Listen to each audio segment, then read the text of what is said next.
Hi there, this is Jamie with DigiPro Payments. Hope you're having a wonderful day today. In today's video, we're going to go through the process of checking out a product through our e-commerce module, and then what happens after that checkout with the order management.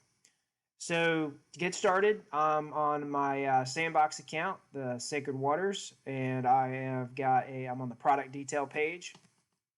And so I'm going to add this product to my cart.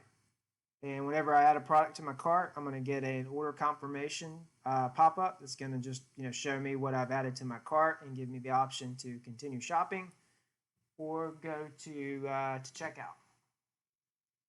So I'm going to click checkout, and it's going to take me over to the checkout page.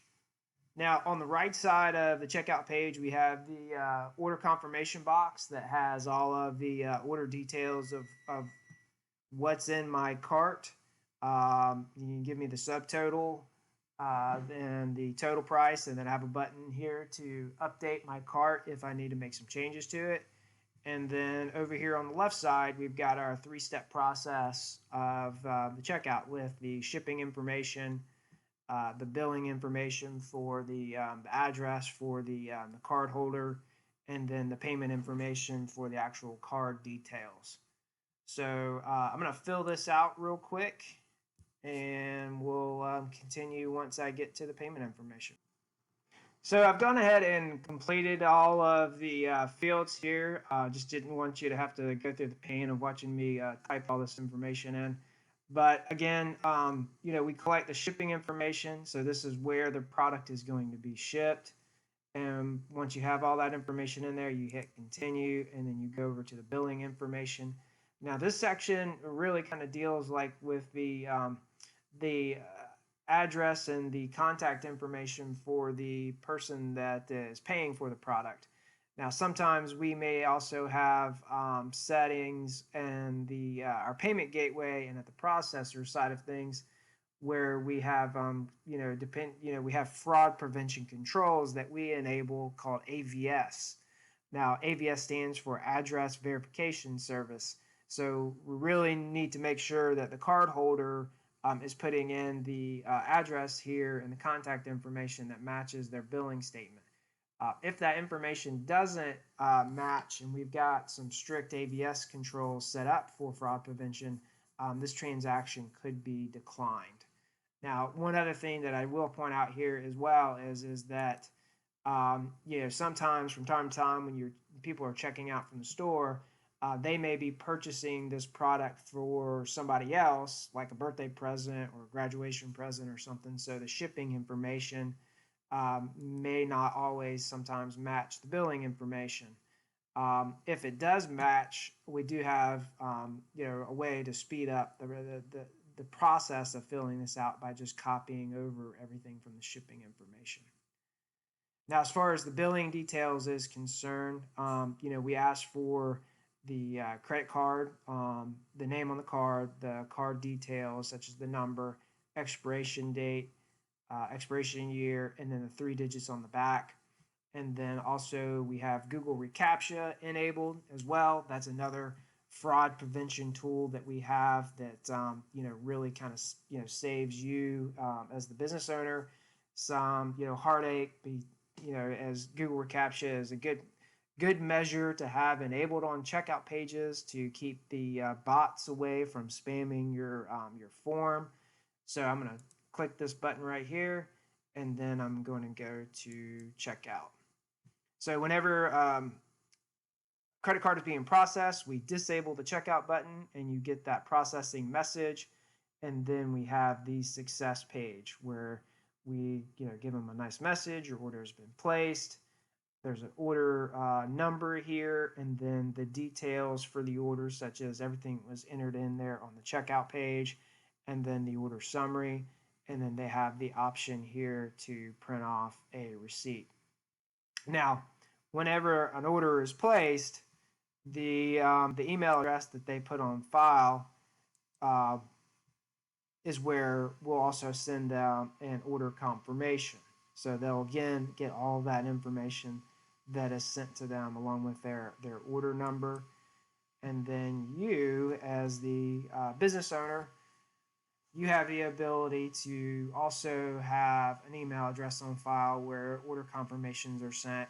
So as soon as an order is placed, you are notified, and that information goes to your email address. Now, once you get that email for the order confirmation, you then have the ability to log into the admin dashboard side of things. So you've got an order confirmation, so you log in, you come over here to e-commerce, and then you click on orders, view orders,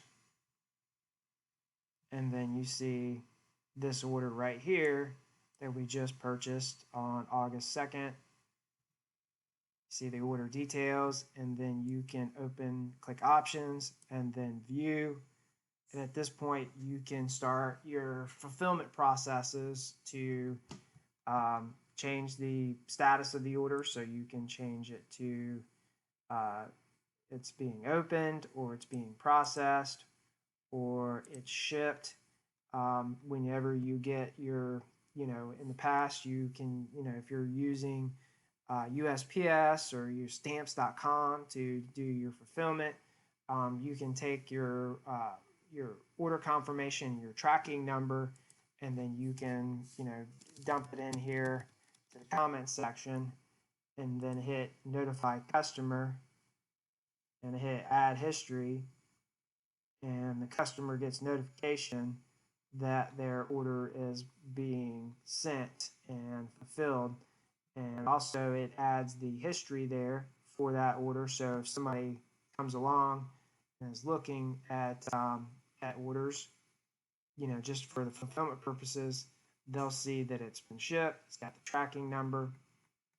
Then, for instance, if the customer calls in and maybe they, there's an issue with their delivery and they want a refund on their order, down here under the order details, you also have the ability to click issue a void and refund. So you can refund back an order or void it out if the customer calls in and needs to do an RMA or a return, or needs a replacement product. Up here at the top, you have the ability to print off their shipping list. So this is, you can click print shipping list. And so if you want to slide this into your packaging or your boxes, so when they open it up, it's got all the order details there and the reference number and the product that they ordered. And then for bookkeeping purposes, if you need to print off an invoice, or if the customer also calls in, maybe they didn't get their email order confirmation or they need another copy of it, you can click email invoice, and you can send them a new copy of the order details. So I'm going to click back to orders. And you'll see that when you change that status here on the order list, it will show up as shipped. So one thing you probably don't ever want to see if you're handling fulfillment is that if you open this up and you see an order from May 14th, which is over 30 days ago, that still is showing paid and the status hasn't been changed to shipped. So you do have the ability to create your own statuses. So if you click on orders, we're right here under view orders. You see order statuses. So you can click on add new status.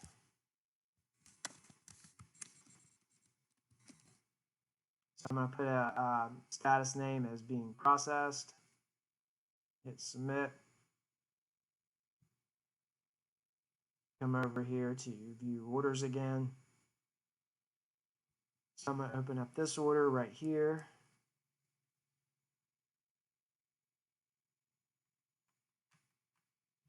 And then I'm going to change it to being processed.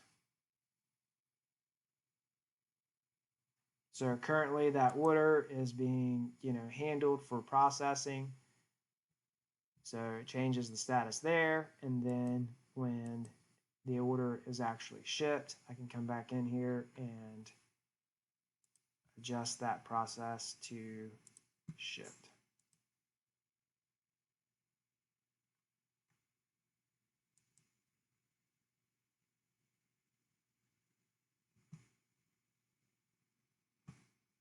So this is Jamie, and I'm with DigiPro Payments, and thank you for watching this video, and I hope you have a wonderful day.